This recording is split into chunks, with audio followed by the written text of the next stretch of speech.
Hujan lebat yang mengguyur wilayah distrik Muting, Kabupaten Merauke, Papua Selatan menyebabkan air Kali Kumbe meluap hingga menutup badan jalan. Akibatnya sejumlah kendaraan tak dapat melewati jalur Trans Papua.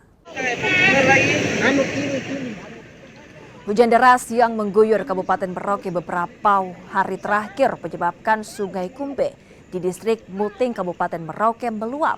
Luapan Sungai Kumbe menggenangi sejumlah titik di Jalan Trans Papua.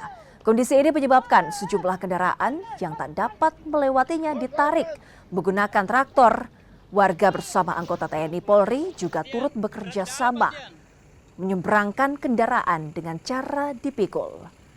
Terputusnya akses jalan juga berdampak pada aktivitas warga di 11 kampung di distrik Muting.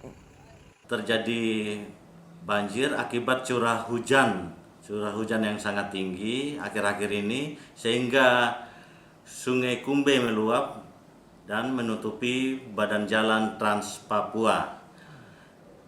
Berkat sinergitas Polsek Muting, TNI dan warga saat ini membantu masyarakat yang hendak menyeberang melalui jalan Trans Papua.